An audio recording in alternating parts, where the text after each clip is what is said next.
মেশানোর সুযোগ থাকলেও গঙ্গা জলে সেই বিষ মেশানোর উপায় ছিল না, ছিল মানদার।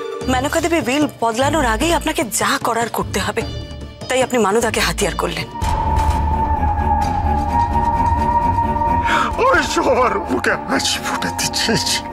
এর মধ্যে নন্দিনীর ফোন আসে অরূপের কাছে। তোরা যে দোকান থেকে ঝুমকোটা অর্ডার দিয়েছিস না, দোকানটার নাম কি রে? দিদি আমরা কোনো ঝুমকো অর্ডার দিইনি। বাড়িতে কি হচ্ছে কে জানে। দিদি ভাই কোনো ঝুমকোর অর্ডার করেনি, মিথ্যে কথা বলে অন্য কোথাও গেছে। আমাকে বাড়ি ফিরতে হবে তাড়াতাড়ি, আমি যাই। ওদিকে বাড়িতে কি হচ্ছে কে জানে। বৌমনি তুমি একলা, বৌমনি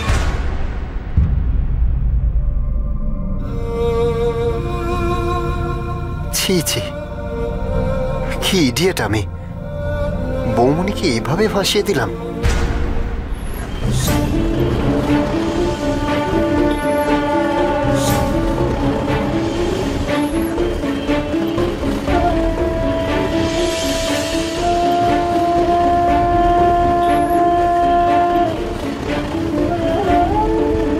কিছু খুঁজছেন দিদি? একটাও গয়নার দোকান খোলা নেই, সব বন্ধ হয়ে গেছে। এদিকে সব গয়না দোকান 8টার সময় বন্ধ হয়ে যায়। হ্যাঁ সে কি 8টা বেজে গেছে? সর্বনাশ, কি করি আমি এখন? 8টা বেজে গেল, আমি তো এখনো পৌঁছতেই পারলাম না বাড়িতে। তো এতক্ষণে, হে ভগবান।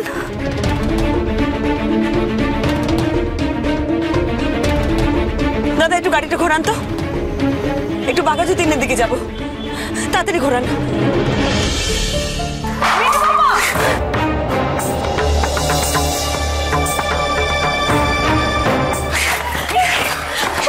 এরপরে সবাই বলবে না দিদিভাই ধোয়া তুলসী পাতার আমি খারাপ?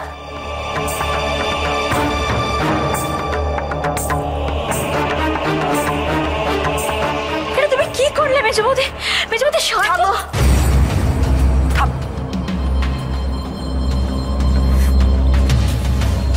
আমাকে গয়নার লোভ দেখিয়ে অপমান করে মিথ্যে কথা বলে উনি টই টই করে বেরিয়ে গেলেন।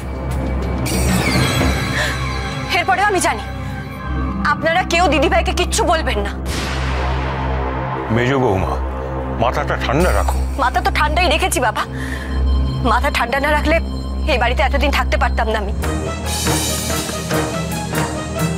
বলুন তো কেন দিদিভাই এটা করলো আমার সাথে? ঠিক আছে, আগে পরমা ফিরুক, তারপর কেন এমন করলো সেটা ওই ভালো করে বলতে পারবে। বড় বৌমা ফিরুক, তারপর ও কি করলো না করলো সব জানা যাবে। কিন্তু তুমি এটা কি করলে? কেকটাকে ছুঁড়ে ফেলে দিলে। খাবার লক্ষ্মীকে তুমি অপমান করলে। আবার আবার সেই এক চোখমি দিদিভাই আমায় ঠকালো, আমার জন্মদিন মাটি করলো, অথচ ঘুরে ফিরে কার দোষ হলো? না আমার। বাহ নন্দা! মা, ও মা, মা গো, মা, ও মা, কি হয়েছে রুমি?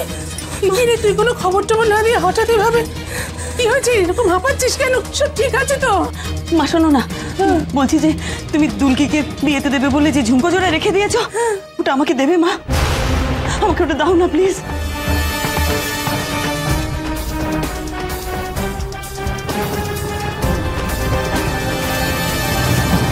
যা করার তো করেই ফেলেছেন, কেঁদে আর কি হবে মশাই? আচ্ছা, ওই বুড়িটা তো এমনিতেই 2 দিন বাদে চলে যেত, তবু তাকে খুন করতে হলো। চলুন চলুন, এই চলো। বাবা, বাবা,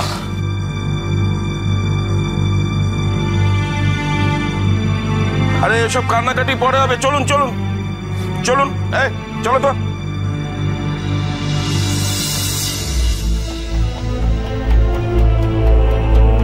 কেসটা কি মশাই? আমার তো এখনো বিশ্বাসই হচ্ছে না। আপনি পুলিশ অফিসার হয়ে চুপ করে বসে রইলেন, আর উনি একজন মহিলা, যার আবার বইয়ের মতো চেহারা। উনি এলেন, টুড়ি মেরে কেসটাকে সলভ করে হুড়মুড় করে বেরিয়ে চলে গেলেন। কে উনি? আরে ও মশাই শুনুন না, বলছি আপনি ওনাকে বলছিলেন মিসেস মিত্র, উনিও মিত্র, ফেলিও মিত্তির। ওনার পরিচয়টা কি বলুন তো? আর আমি এটাও শুনেছি আপনি ওনাকে বৌমণি বলে ডাকছিলেন। সত্যি করে বলুন না, উনি আপনার কি হন? আমার দিদি শাশুড়ি শান্তি।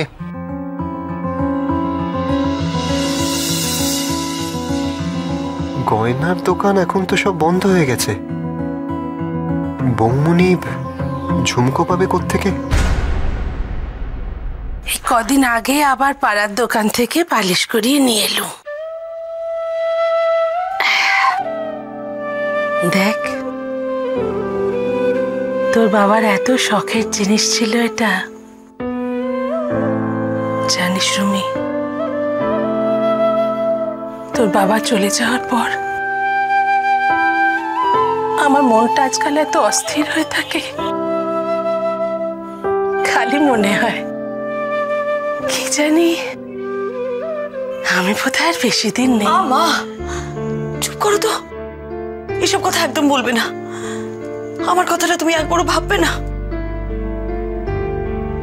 হ্যাঁ রে, মুখে না বললে কি ভবিতব্যকে আটকানো যায়? আমার বয়সটা তো হয়েছে নাকি? আমি এমনিতেই ভাবছিলাম কি জানি নাতনির বিয়ে দেখে যাওয়া সৌভাগ্য আমার বোধহয় হবে না, আগেই দিয়ে দেব। এটাই তো শেষ সম্বল, বিয়ের সময় তোর বাবার কাছ থেকে পেয়েছিল, শত অভাবেও বিক্রি করিনি। তোকেও তো দিন বিয়ের সময়। জানতো নাতি নাতনি একজন তো কেউ আসবে, তার জন্যই তুলে রাখা। আমি জানি মা, আমি সব জানি, কিন্তু বিশ্বাস করো আমার কোনো উপায় নেই ওটা ছাড়া। আমি আমি দুলকিকে পরে গড়িয়ে দেবো। তুমি এটা আমাকে এখন দাও প্লিজ মা, দাও। কি বলছিস তুই? তুই এটা আমার দুলকির জন্য চাইছিস না? তাহলে কার জন্য চাইছিস? সংসারে শান্তি বজায় রাখার জন্য। আমার একটা ছোট্ট ভুলের জন্য সংসারে আর চরম অশান্তি হতে চলেছে। এই ঝুমকোটাই পারে আমার সংসারে শান্তি ফেরাতে। তাই আমি তোমার কাছে চাইছি মা, প্লিজ প্লিজ তুমি আমাকে এটা দাও মা, এটা আমাকে দাও তুমি। শুধু সংসারের কথাই ভেবে যাবি রুমি, তুই নিজের কথা না ভাব, মেয়েটার কথা ভাববি না একবারও। রুমি এতদিন ধরে এই ঝুমকোটা আমি আমার নাতনির জন্য বাঁচিয়ে রেখেছিল। সংসার ছাড়া তো আমার আর কিছু ভাবতে নেই মা। তুমি ভুলে গেছো আমার শাশুড়ি কি শর্তে আমাকে ওদের বাড়ির বউ করে নিয়ে গেছিলেন? ভুলে গেছো তুমি?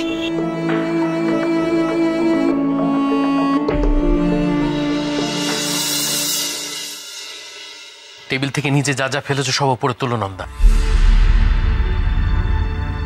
কানে কথা গেল না তোমার? আমি বললাম যা নিচে ফেলেছো টেবিলে তোলো। তুলবো না। ছি ছি ছি নন্দা, লজ্জা করে না তোমার? এই বাড়িতে কেউ কোনোদিন খাবারের অমর্যাদা করে না। ঘরে বাচ্চারা রয়েছে নন্দা, তারা তোমায় দেখে কি শিখছে? শুধু আমাকে দেখে কেন, তোমার বৌদিকে দেখে ওরা কি শিখবে? হ্যাঁ শিখবে, বৌদিকে দেখেই বাচ্চারা শিখবে।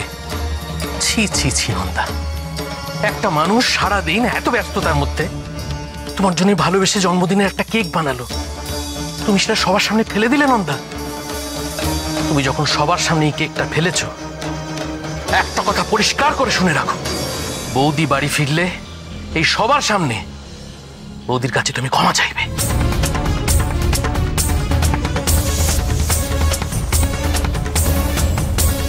বাবা বাবা, ক্ষমা চাইবো আমি? কেন কেন ক্ষমা চাইবো আমি? আমি কি কাউকে ঠকিয়েছি? মিথ্যা কথা বলেছি? নাকি বাড়ির এতগুলো লোককে দুশ্চিন্তায় ফেলে টই টই করে ঘুরে বেড়াচ্ছি? নন্দু তো ঠিকই বলেছে, আশিস, তোমাকে আমি বলতে বাধ্য হচ্ছি যে এসে থেকেই আমি দেখছি যে সব ব্যাপারে আমার মেয়েকেই দায়ী করা হচ্ছে, দোষী করা হচ্ছে।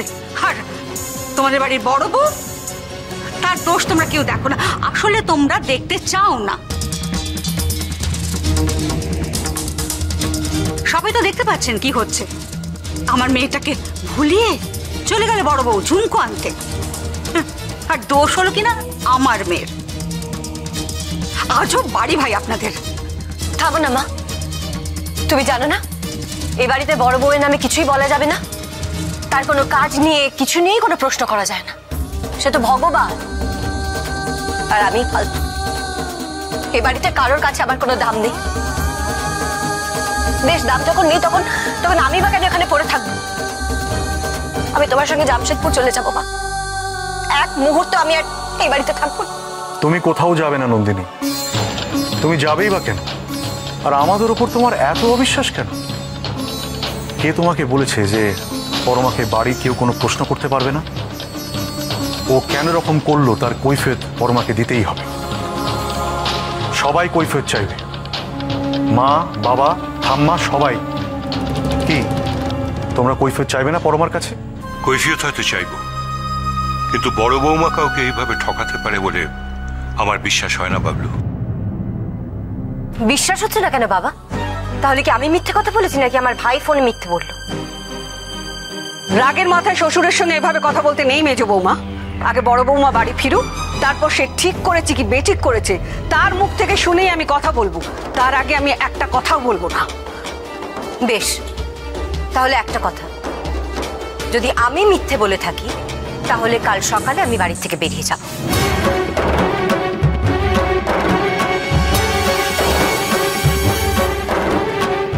আর যদি দিদিভাই মিথ্যে কথা বলে থাকে, যদি ঝুমকো নিয়ে না ফেরে, তাহলে তাহলে কালকে আপনারা দিদিভাইকে বাপের বাড়িতে পাঠাবেন।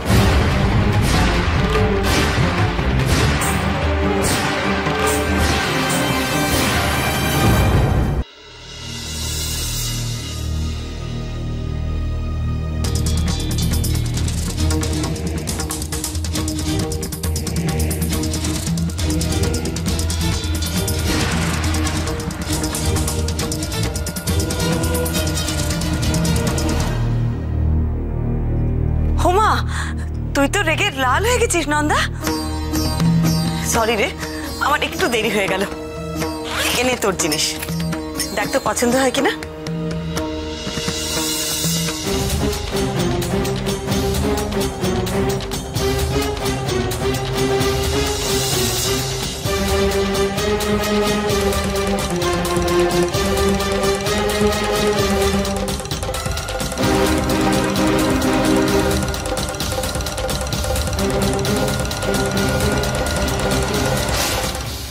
কি ব্যাপার নন্দা, তোমার গলার জোর কোথায় গেল? এতক্ষণ তো অনেক কথা বলছিলে, এবার চুপ করে গেলে কেন? তুমি না একটু আগে বলছিলে বৌদি যদি কানের ঝুমকো না আনতে পারে বৌদি বাপের বাড়ি চলে যাবে। হয়তো বৌদি কানের ঝুমকো নিয়ে এসেছে। নন্দা, তাহলে এবার বাপের বাড়ি যাওয়ার পালা কার? হাবলু, কি হচ্ছে কি এটা? না দাদা, আমাকে আটকাস না। বিষয়টাকে এইখানে নামিয়ে এনেছে নন্দাই। এটা কোনো অর্ডার দেওয়া ঝুমকো নয়।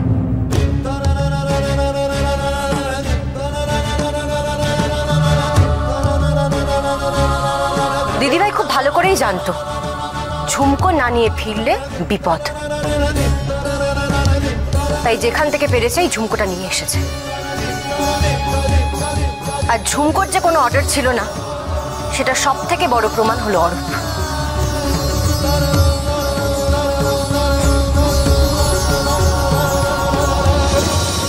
ভাই আমাকে নিজে ফোনে বলেছে ঝুমকোর ব্যাপারে ও কিচ্ছু জানে না। কি হলো বর্দা, দিদিভাইকে জিজ্ঞেস করুন ঝুমকো আনার নাম করে সে কোথায় গিয়েছিল। আমি বলছি,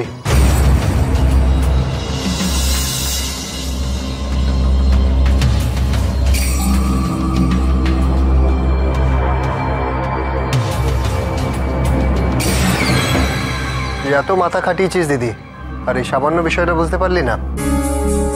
দিদি তুই সকালবেলা আমাকে আর বৌমনিকে ফলো করছিলিস,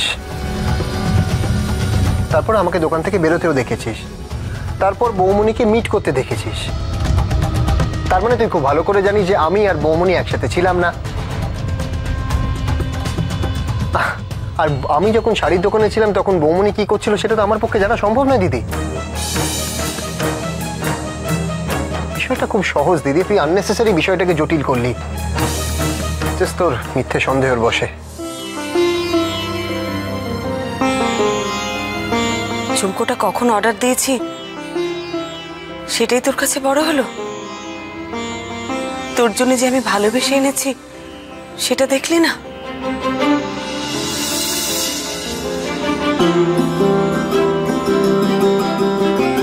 নে,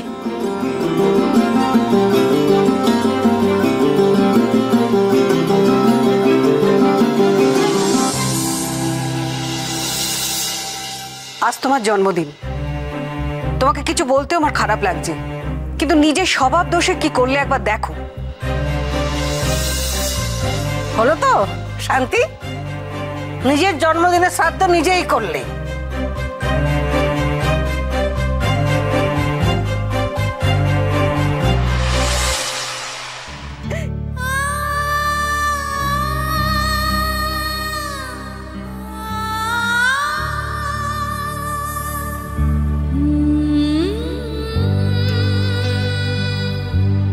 পরি, আমি জানি তুমি খুব কষ্ট পেয়েছো। তুমি এই সংসারের জন্য, সবার জন্য এত কিছু করো, তাও তোমাকে সবার কাছে বারবার জবাবদিহি করতে হয়, কাঠগড়ায় দাঁড়াতে হয়, সবাই তোমার দিকে আঙুল তোলে। এটা আমার খুব কষ্ট হয় পরি। পরি, আমি বাড়ির সবার তরফ থেকে আর নন্দিনীর তরফ থেকে তোমার কাছে ক্ষমা চাইছি।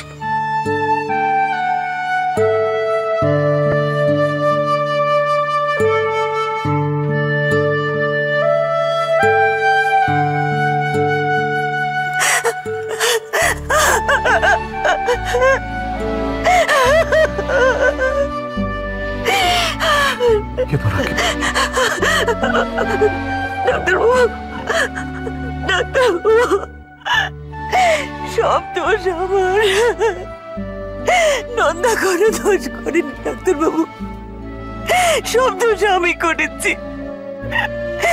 এবারে সবাইকে, নন্দাকে, তোমাকে আমি মিথ্যে কথা বলেছি ডাক্তারবাবু, মিথ্যে কথা বলেছি।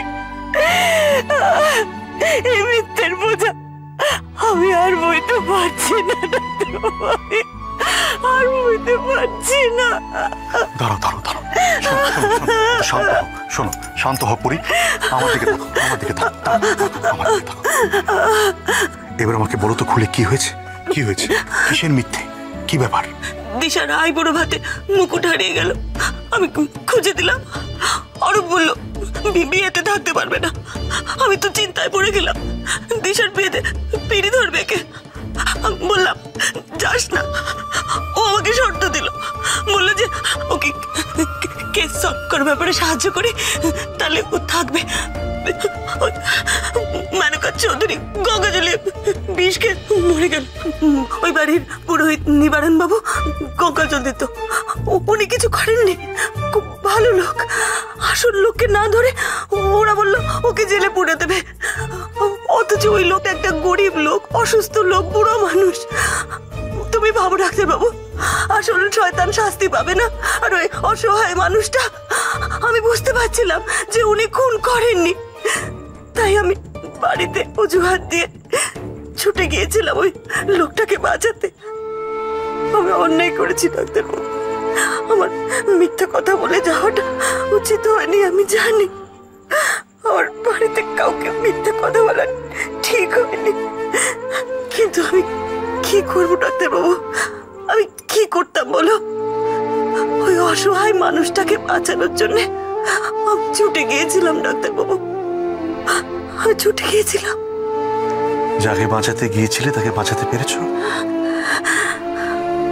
পেরেছি, পেরেছি গো, পেরেছি। কি অসহায় ওই মানুষটা, এই বয়সে লোকের বাড়িতে পুজো করে গঙ্গা জল দিয়ে কোনো মতে সংসার চালায়। ওই দুর্বল রুগ্ন মানুষটাকে দেখে না আমার বাবার কথা মনে পড়ে গেল।